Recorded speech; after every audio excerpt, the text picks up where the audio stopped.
ನಮಸ್ಕಾರ ಸ್ನೇಹಿತರೆ, ಹೇಗಿದ್ರೆ ಎಲ್ಲರೂ ಚೆನ್ನಾಗಿದ್ರೆ ಅಂದ್ಕೊಂಡು ಸ್ನೇಹಿತರೆ, ಎಲ್ರಿಗೂ SP ಮೀಡಿಯಾದ ಮತ್ತೊಂದು ವಿಡಿಯೋಕ್ಕೆ ತಮಗೆಲ್ರಿಗೂ ಸ್ವಾಗತ ಸುಸ್ವಾಗತ. ಸ್ನೇಹಿತರೆ, ಈ 2026ರ ಹೊಸ ವರ್ಷದ ಸಂದರ್ಭದಲ್ಲಿ ಈ ಜನವರಿ 10ರ ನಂತರ ವೃಷಭ ರಾಶಿಯವರ ಜೀವನದಲ್ಲಿ ಏನೆಲ್ಲ ಬದಲಾವಣೆಗಳನ್ನು ಕಂಡಿದ್ದೀರಿ?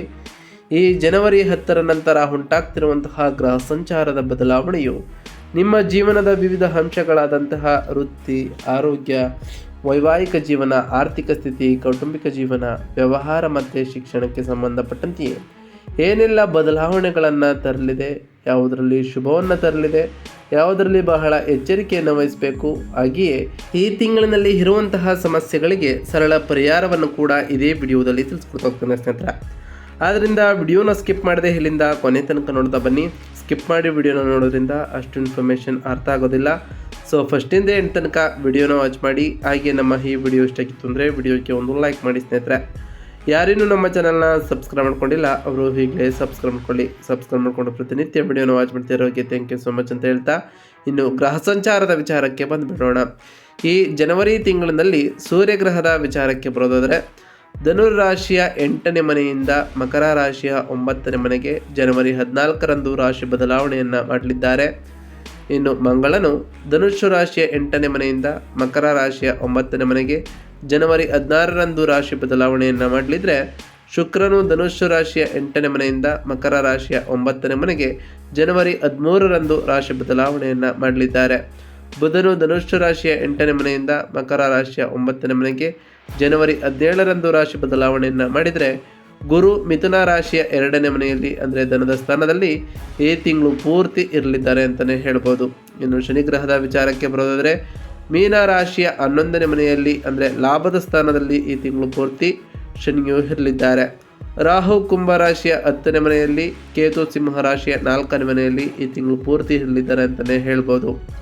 ಒಟ್ಟಾರೆಯಾಗಿ ಈ ವೃಷಭ ರಾಶಿಯವರಿಗೆ ಈ ಜನವರಿ ತಿಂಗಳು ಸ್ವಲ್ಪ ವಿಭಿನ್ನವಾಗಿ ಪ್ರಾರಂಭ ಆಗ್ತದೆ ಅಂತಲೇ ಹೇಳ್ಬೋದು. ಮೊದಲ ವಾರದಲ್ಲಿಯೇ ನೀವು ಅನೇಕ ವಿಷಯಗಳನ್ನು ಮೌನವಾಗಿ ನಿಭಾಯಿಸುತ್ತಿರುವಂತೆ ಭಾಸವಾಗಬಹುದು. ಜವಾಬ್ದಾರಿಗಳು, ದಾಖಲೆಗಳು, ಹಠಾತ್ ಬದಲಾವಣೆಗಳು ಅಥವಾ ಎಲ್ಲರೊಂದಿಗೂ ಚರ್ಚಿಸಲು ಇಷ್ಟಪಡದಂತಹ ವಿಷಯಗಳು ಹೊರಗಿನಿಂದ ನೋಡುವವರಿಗೆ ನೀವು ಸಾಮಾನ್ಯವಾಗಿ ಕಂಡರೂ ಆಂತರಿಕವಾಗಿ ನೀವು ಸಾಕಷ್ಟು ವಿಷಯಗಳನ್ನು ಲೆಕ್ಕಾಚಾರ ಹಾಕ್ತಿದ್ದೀರಿ ಸ್ನೇಹಿತರೆ.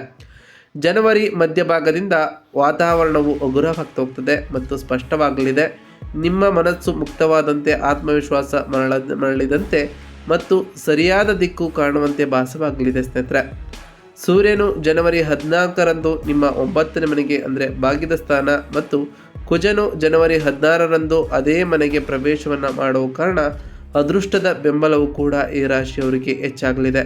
ಪ್ರಯಾಣ ಮತ್ತು ಕಲಿಕೆ ಸಕ್ರಿಯವಾಗುತ್ತದೆ ಮತ್ತು ನಿಮ್ಮ ವೃತ್ತಿಪರ ನಿರ್ಧಾರಗಳು ದಿಟ್ಟ ಮತ್ತು ಪ್ರಾಯೋಗಿಕವಾಗಿ ಇರಲಿದೆ.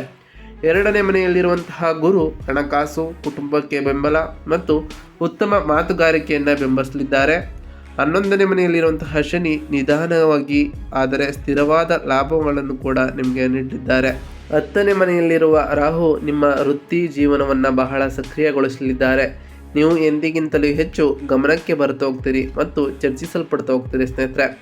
ಇನ್ನು ಈ ಜನವರಿ 10ರ ನಂತರ ನಿಮ್ಮ ವೃತ್ತಿ ಮತ್ತು ಉದ್ಯೋಗದಲ್ಲಿ ಏನೆಲ್ಲ ಬದಲಾವಣೆಯನ್ನು ಕಾಣಲಿದ್ದೀರಿ ಅಂತ ನೋಡ್ತಾ ಬರೋದಾದರೆ, ಈ ತಿಂಗಳ ಮೊದಲ ವಾರದಲ್ಲಿಯೇ ಕೆಲಸವು ಶಾಂತವಾಗಿದ್ದರೂ ತೀವ್ರವಾಗಿರುವಂತೆ ನಿಮಗೆ ಕಾಣ್ತಾ ಹೋಗ್ತದೆ. ನೀವು ಸೂಕ್ಷ್ಮ ಕಾರ್ಯಗಳು, ಗೌಪ್ಯ ಜವಾಬ್ದಾರಿಗಳು ಅಥವಾ ಬಹಿರಂಗವಾಗಿ ವಿವರಿಸಲಾಗದಂತಹ ಒತ್ತಡವನ್ನು ಕೂಡ ನಿಭಾಯಿಸ್ಬೋದು. ಕೆಲಸದ ಸ್ಥಳದಲ್ಲಿ ಜನರು ನಿಮ್ಮನ್ನು ಸೂಕ್ಷ್ಮವಾಗಿ ಗಮನಿಸ್ತಿರ್ಬಾರೆ ಅಂತ ಅನ್ನಿಸ್ಬೋದು ಸ್ನೇಹಿತರೆ. ಇದು ನಿಮಗೆ ತೊಂದರೆ ನೀಡಲು ಅಲ್ಲ, ಅದರ ನಿಮ್ಮ ಪಾತ್ರವು ಪ್ರಮುಖವಾಗುತ್ತಿದೆ ಎಂಬ ಕಾರಣಕ್ಕಾಗಿ ನಿಮ್ಮ ವೃತ್ತಿ ಜೀವನ ದಿಕ್ಕು ಬದಲಾಗಲಿದ್ದು ನಿಮಗೆ ಈ ರೀತಿ ಅನ್ನಿಸ್ಬೋದು. ತಂಡವನ್ನು ಬದಲಾಯಿಸುವುದು, ಕೆಲಸದ ಪಾತ್ರವನ್ನು ಬದಲಾಯಿಸುವುದು ಅಥವಾ ಉತ್ತಮ ಭವಿಷ್ಯವನ್ನು ನೀಡುವ ಕೌಶಲ್ಯವನ್ನು ಕಲಿಯುವ ಬಗ್ಗೆ ನೀವು ಹೆಚ್ಚು ಆಲೋಚನೆಯನ್ನು ಮಾಡ್ಬೋದು. ನೀವು ತಕ್ಷಣ ಕಾರ್ಯನಿರ್ವಹಿಸದಿದ್ದರೂ ಆ ಆಲೋಚನೆ ಈಗ ಪ್ರಬಲವಾಗ್ತಾ ಹೋಗ್ತದೆ. ಜನವರಿ 14ರ ನಂತರ ಹೆಚ್ಚು ಭರವಸೆ ಮತ್ತು ಸ್ಪಷ್ಟತೆಯನ್ನು ಕೂಡ ಅನುಭವಿಸ್ತಾ ಹೋಗ್ತೀರಿ. ಹಿರಿಯರು ಅಥವಾ ಮಾರ್ಗದರ್ಶಕರು ನಿಮ್ಮನ್ನು ಬೆಂಬಲಿಸಲಿದ್ದಾರೆ ಸ್ನೇಹಿತರೆ. ನಿಮ್ಮಲ್ಲಿ ಕೆಲವರು ಕೆಲಸಕ್ಕಾಗಿ ಪ್ರಯಾಣಿಸಲು, ಸೆಮಿನಾರ್, ತರಬೇತಿ ಅಥವಾ ಪ್ರಮುಖ ಅಧಿಕೃತ ಸಭೆಯಲ್ಲಿ ಭಾಗವಹಿಸಲು ಅವಕಾಶಗಳನ್ನು ಕೂಡ ಪಡೆಯಬಹುದಾಗಿದೆ. ಜನವರಿ 16ರ ನಂತರ ನಿಮ್ಮ ಆತ್ಮವಿಶ್ವಾಸ ಬಲಗೊಳ್ಳಲಿದ್ದು ನೀವು ಗೌಪ್ಯವಾಗಿ ಮಾತನಾಡಲು, ಉತ್ತಮವಾಗಿ ಚೌಕಾಶಿ ಮಾಡಲು ಮತ್ತು ಹೆಚ್ಚು ಯೋಚಿಸದೆ ನಿರ್ಧಾರಗಳನ್ನು ತೆಗೆದುಕೊಳ್ಳಲು ಪ್ರಾರಂಭವನ್ನು ಮಾಡ್ತಾ ಹೋಗ್ತೀರಿ. ಮನ್ನಣೆಯು ಕೂಡ ಸಿಗಲಿದ್ದು, ಉತ್ತಮ ಹುದ್ದೆಗೆ ಅರ್ಜಿಯನ್ನು ಸಲ್ಲಿಸಲು, ಸಭೆಗಳಲ್ಲಿ ಅಧಿಕಾರಯುತವಾಗಿ ಮಾತನಾಡಲು ಇದು ಉತ್ತಮವಾದಂತಹ ಹಂತ ಅಂತಲೇ ಹೇಳ್ಬೋದು. ಜನವರಿ 17ರ ನಂತರ ಸಂವಹನ ಮತ್ತು ದಾಖಲೆಗಳ ಕೆಲಸ ಸುಧಾರಿಸಲಿದೆ. ಸಂದರ್ಶನಗಳು, ಪ್ರಸ್ತುತಿಗಳು ಮತ್ತು ಅನುಮೋದನೆಗಳು ವೇಗವಾಗಿ ಚಲಿಸಲಿವೆ. ನೀವು ಉದ್ಯೋಗ ಬದಲಾವಣೆಯನ್ನು ಯೋಚಿಸುತ್ತಿದ್ದರೆ ದ್ವಿತೀಯಾರ್ಧವು ಉತ್ತಮವಾದ ಪ್ರತಿಕ್ರಿಯೆಯನ್ನು ನಿಮಗೆ ನೀಡಲಿದ್ದು, ಇದರಿಂದ ಉತ್ತಮವಾದ ಫಲಿತಾಂಶಗಳನ್ನು ಕೂಡ ಕಾಣ್ತಾ ಬರ್ತೀರಿ. ಇನ್ನು ಈ ರಾಶಿಯವರಿಗೆ ಹಣಕಾಸಿನ ವಿಚಾರದಲ್ಲಿ ಏನೆಲ್ಲ ಬದಲಾವಣೆಯನ್ನು ಕಾಣಲಿದ್ದೀರಿ ಅಂತ ನೋಡ್ತಾ ಬರೋದ್ರೆ, ಆರ್ಥಿಕವಾಗಿ ಈ ತಿಂಗಳು ನಿಮಗೆ ಬೆಂಬಲವನ್ನು ನೀಡುವಂತಹ ತಿಂಗಳಾಗಿತ್ತು.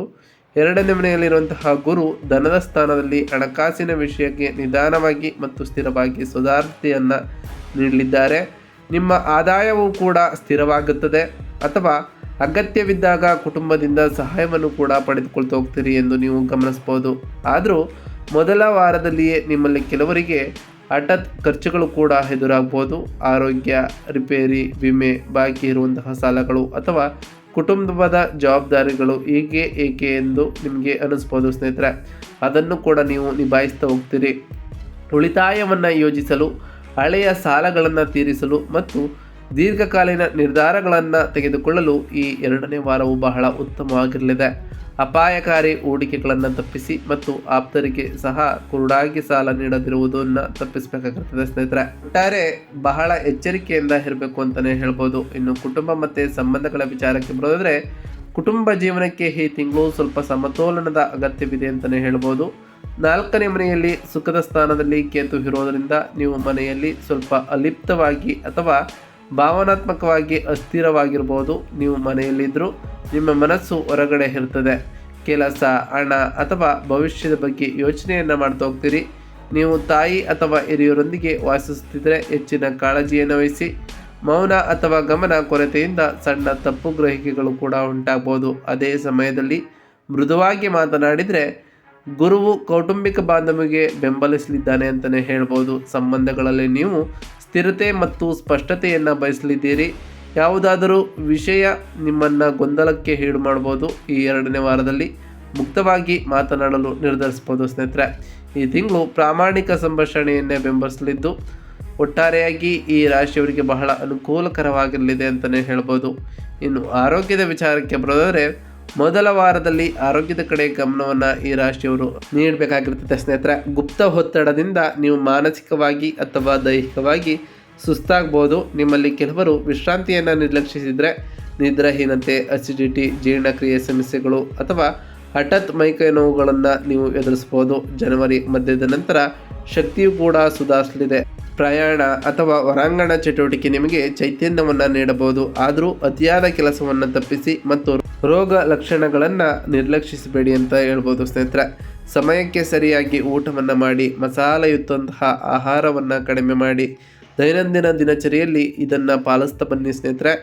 ಇದು ನಿಮ್ಮ ದೇಹವನ್ನು ತ್ವರಿತವಾಗಿ ಪ್ರತಿಕ್ರಿಯಿಸಲಿದೆ ಅಂತಲೇ ಹೇಳ್ಬೋದು ಸ್ನೇಹಿತರೆ. ಇನ್ನು ಈ ರಾಶಿಯವರಿಗೆ ವ್ಯಾಪಾರ ಮತ್ತು ವ್ಯವಹಾರದಲ್ಲಿ ಏನೆಲ್ಲ ಬದಲಾವಣೆಯನ್ನು ಕಾಣಲಿದ್ದೀರಿ ಅಂತ ನೋಡ್ತಾ ಬರೋದಾದರೆ, ವ್ಯಾಪಾರ ಮಾಲೀಕರು ಈ ತಿಂಗಳು ವೃತ್ತಿಗೋಚರತೆ ಹೆಚ್ಚಾಗುವುದನ್ನು ಅನುಭವಿಸ್ಬೋದು. 10ನೇ ಮನೆಯಲ್ಲಿ ರಾಹು ಇರೋದರಿಂದ ನೀವು ಹಠಾತ್ ಹೊಸ ಸಂಪರ್ಕಗಳು, ಆಫರ್ಗಳು ಅಥವಾ ಆನ್ಲೈನ್ ಪ್ರಚಾರವನ್ನು ಕೂಡ ಮಾಡ್ಬೋದು. ಜನರು ನಿಮ್ಮ ಬಗ್ಗೆ, ನಿಮ್ಮ ಕೆಲಸದ ಬಗ್ಗೆ ಎಂದಿಗಿಂತಲೂ ಹೆಚ್ಚು ಮಾತನಾಡ್ತಿರ್ತಾರೆ ಅಂತ ನಿಮಗೆ ಕಂಡುಕೊಳ್ಬೋದು. ಕೆಲವೊಮ್ಮೆ ಒಳ್ಳೆಯದು, ಕೆಲವೊಮ್ಮೆ ಗೊಂದಲಮಯ, ಆದರೆ ಒಟ್ಟಾರೆಯಾಗಿ ಇದು ನಿಮ್ಮ ತೃಪ್ತಿಯನ್ನು ಹೆಚ್ಚಿಸಲಿದೆ ಅಂತಲೇ ಹೇಳ್ಬೋದು. ಯೋಜನೆ, ಪುನರ್ರಚನೆ ಮತ್ತು ಪಾವತಿಗಳು, ಸಿಬ್ಬಂದಿ ಅಥವಾ ದಾಖಲೆಗಳಂತಹ ಹಳೆಯ ಸಮಸ್ಯೆಗಳನ್ನು ಸರಿಪಡಿಸಲು ಮೊದಲಾರ್ಧವು ಉತ್ತಮವಾಗಿದೆ. ದ್ವಿತೀಯಾರ್ಧವು ಪ್ರಯಾಣ, ವಿಸ್ತರಣೆ ಮತ್ತು ಹೊಸ ಡೀಲ್ಗಳನ್ನು ಬೆಂಬಲಿಸಲಿದೆ ಅಂತಲೇ ಹೇಳ್ಬೋದು. ಇನ್ನು ಸಲಹೆಯ ವಿಚಾರಕ್ಕೆ ಬರೋದಾದರೆ, ನೀವು ಪೂರೈಸಲು ಸಾಧ್ಯವಾಗುವುದಕ್ಕಿಂತ ಹೆಚ್ಚಿನದನ್ನು ಭರವಸೆಯನ್ನು ನೀಡಬೇಡಿ ಅಂತಲೇ ಹೇಳ್ಬೋದು. ಸ್ಥಿರತೆಯು ನಿಮಗೆ ದೀರ್ಘಕಾಲೀನ ಯಶಸ್ಸನ್ನು ತರಲಿದ್ದು, ಬಹಳ ಕಷ್ಟವನ್ನು ಈ ರಾಶಿಯವರು ಪಡಬೇಕಾಗಿರಲಿದೆ ಸ್ನೇಹಿತರೆ. ಇನ್ನು ವಿದ್ಯಾರ್ಥಿಗಳ ವಿಚಾರಕ್ಕೆ ಬರೋದಾದರೆ, ಅತಿಯಾದ ಆಲೋಚನೆ ಅಥವಾ ಭಾವನಾತ್ಮಕ ಅಸ್ಥಿರತೆಯಿಂದಾಗಿ ವಿದ್ಯಾರ್ಥಿಗಳು ಮೊದಲ ವಾರದಲ್ಲಿ ಸ್ವಲ್ಪ ಏಕಾಗ್ರತೆಯನ್ನು ಕಳೆದುಕೊಳ್ಬೋದು.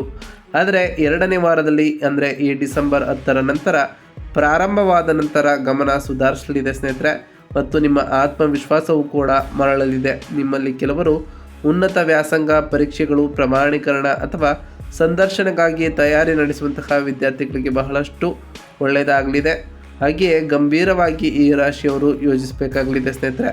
ಈ ತಿಂಗಳು ಕಲಿಕೆ ಮತ್ತು ಶಿಕ್ಷಕರು ಅಥವಾ ಮಾರ್ಗದರ್ಶಕರಿಂದ ಮಾರ್ಗದರ್ಶನ ಪಡೆಯುವುದನ್ನು ಬೆಂಬಲಿಸುತ್ತದೆ ಅಂತಲೇ ಹೇಳ್ಬೋದು. ಪ್ರತಿದಿನ ನಿಗದಿತ ಸಮಯದವರೆಗೆ ಓದಿ ಕೊನೆಯ ಕ್ಷಣದ ಒತ್ತಡಕ್ಕಿಂತ ಸಣ್ಣ ಸ್ಥಿರವಾದ ಪ್ರಯತ್ನವು ಉತ್ತಮವಾದ ಫಲಿತಾಂಶಗಳನ್ನು ನಿಮಗೆ ನೀಡಲಿದೆ ಅಂತಲೇ ಹೇಳ್ಬೋದು ಸ್ನೇಹಿತರೆ. ಇನ್ನು ಈ ರಾಶಿಯವರು ಗಮನಿಸಬೇಕಾದಂತಹ ಪ್ರಮುಖ ದಿನಾಂಕಗಳು ಏನು ಅಂದರೆ, ಜನವರಿ 13ರಂದು ಶುಕ್ರನು 9ನೇ ಮನೆಗೆ ಪ್ರವೇಶವನ್ನು ಮಾಡೋ ಕಾರಣ ಪ್ರಯಾಣ, ಮಾರ್ಗದರ್ಶನ, ಅದೃಷ್ಟದ ಬೆಂಬಲ, ಸಂಬಂಧಗಳು ಸುಧಾರಿಸ್ತಾ ಹೋಗ್ತದೆ. ಜನವರಿ 14 ಸೂರ್ಯ 9ನೇ ಮನೆಗೆ ಆತ್ಮವಿಶ್ವಾಸ ಹೆಚ್ಚಾಗಲಿದೆ, ಅದೃಷ್ಟಕ್ಕೆ ಬೆಂಬಲ, ನಿಮ್ಮ ದಿಕ್ಕಿನಲ್ಲಿ ಸ್ಪಷ್ಟತೆಯೂ ಕೂಡ ಹೆಚ್ಚಾಗಲಿದೆ ಸ್ನೇಹಿತರೆ. ಬುಧನು ಜನವರಿ 16ರಂದು 9ನೇ ಮನೆಗೆ ಪ್ರವೇಶವನ್ನು ಮಾಡೋ ಕಾರಣ ನಿರ್ಧಾರಗಳಿಗೆ ಬಲವಾದ ಉತ್ತೇಜನ, ಧೈರ್ಯ, ಪ್ರಯಾಣ, ವೃತ್ತಿಯಲ್ಲಿ ದಿಟ್ಟತನ ಉಂಟಾಗಲಿದೆ. ಜನವರಿ 17ರ ನಂತರ ಬುಧ 9ನೇ ಮನೆಗೆ ಹೋಗೋ ಕಾರಣ ದಾಖಲೆಗಳು, ಪರೀಕ್ಷೆಗಳು, ಸಂದರ್ಶನಗಳು, ಕಲಿಕೆ ಮತ್ತು ಸಂವಹನ ಸುಧಾರಿಸಲಿದೆ ಅಂತಲೇ ಹೇಳ್ಬೋದು. ಇನ್ನು ಪರಿಹಾರದ ವಿಚಾರಕ್ಕೆ ಬರೋದಾದರೆ, ವೃತ್ತಿ ಸ್ಥಿರತೆಗಾಗಿ ಜನವರಿ 14ರ ನಂತರ ಬೆಳಗ್ಗೆ ಸೂರ್ಯನಿಗೆ ನೀರನ್ನು ಅರ್ಪಿಸಿ, ಮನೆಯಲ್ಲಿ ಶಾಂತಿಗಾಗಿ ಸಂಜೆ ಮನೆಯಲ್ಲಿ ತುಪ್ಪದ ದೀಪವನ್ನು ಹಚ್ಚಿಸಿ ಸ್ನೇಹಿತರೆ. ಲಾಭ ಮತ್ತು ಬೆಂಬಲಕ್ಕಾಗಿ ಪ್ರತಿ ಗುರುವಾರದಂದು ಆಹಾರ ಅಥವಾ ಸಿಹಿ ತಿಂಡಿಗಳನ್ನು ದಾನ ಮಾಡಿ ಮತ್ತು ಹಣಕಾಸಿಗೆ ಗುರುವಿನ ಬೆಂಬಲವೂ ಕೂಡ ಇದರಿಂದ ಸಿಗಲಿದೆ ಸ್ನೇಹಿತರೆ. ಒತ್ತಡ ನಿಯಂತ್ರಣಕ್ಕಾಗಿ ಪ್ರತಿ ಶನಿವಾರದಂದು ಕಪ್ಪು ಎಳ್ಳು, ಕಂಬಳಿ ದಾನವನ್ನು ಮಾಡಿ ಸ್ನೇಹಿತರೆ. ಮತ್ತು ತಡರಾತ್ರಿಯ ಆಲೋಚನೆಗಳನ್ನು ತಪ್ಪಿಸಿ ಅಂತಲೇ ಹೇಳ್ಬೋದು. ಈ 2026ರ ಈ ವರ್ಷದಲ್ಲಿ ಸಾಕಷ್ಟು ಬದಲಾವಣೆಗಳನ್ನು ಈ ರಾಶಿಯವರು ಕಂಡಿದ್ದೀರಿ. ಹಾಗೆ ನೀವು ಅಂದುಕೊಂಡಿರುವಂತಹ ಕಾರ್ಯಗಳು ಕೂಡ ಯಾವುದೇ ಅಡೆತಡೆ ಇಲ್ಲದೆ ನೆರವೇರಲಿದೆ ಸ್ನೇಹಿತರೆ. ಇದಾಗಿತ್ತು ಇವತ್ತಿನ ಒಂದು ವಿಡಿಯೋ ಸ್ನೇಹಿತರೆ. ವಿಡಿಯೋ ಇಷ್ಟ ಆಗಿತ್ತು ಅಂದರೆ ವಿಡಿಯೋಗೆ ಒಂದು ಲೈಕ್ ಮಾಡಿ, ಚಾನಲ್ನ ಸಬ್ಸ್ಕ್ರೈಬ್ ಮಾಡ್ಕೊಂಡಿಲ್ಲ ಅಂದರೆ ಈಗಲೇ ಸಬ್ಸ್ಕ್ರೈಬ್ ಮಾಡ್ಕೊಳ್ಳಿ. ಸಬ್ಸ್ಕ್ರೈಬ್ ಮಾಡ್ಕೊಂಡು ಪ್ರತಿನಿತ್ಯ ವಿಡಿಯೋನ ವಾಚ್ ಮಾಡ್ತಿರೋರಿಗೆ ಥ್ಯಾಂಕ್ ಯು ಸೊ ಮಚ್ ಅಂತ ಹೇಳ್ತಾ, ಹಾಗೆ ಕಮೆಂಟ್ನಲ್ಲಿ ಓಂ ಶನೈಶ್ವರಾಯ ನಮಃ, ಓಂ ಅಂಗರಾಯಕಾಯ ನಮಃ, ಓಂ ಗುರುಭ್ಯೋ ನಮಃ ಎಂದು ಕಮೆಂಟ್ ಮಾಡಿ ಸ್ನೇಹಿತರೆ. ಆ ಶನಿದೇವರು, ಮಂಗಳದೇವ, ಗುರುದೇವ ನಿಮಗೆ ಆಯುಷ್ಯ, ಆರೋಗ್ಯ, ಸಮೃದ್ಧಿಗಳನ್ನು ಕರುಣಿಸಲಿ ಅಂತ ಆ ದೇವರಲ್ಲಿ ಕೇಳ್ಕೊಳ್ತಾ ಇವತ್ತಿನ ಒಂದು ವಿಡಿಯೋನ ಮುಗಿಸ್ತೀನಿ ಸ್ನೇಹಿತರೆ. ಸಿಗ್ತೀನಿ ಮತ್ತೊಂದು ವಿಡಿಯೋದೊಂದಿಗೆ. Thank you for watching.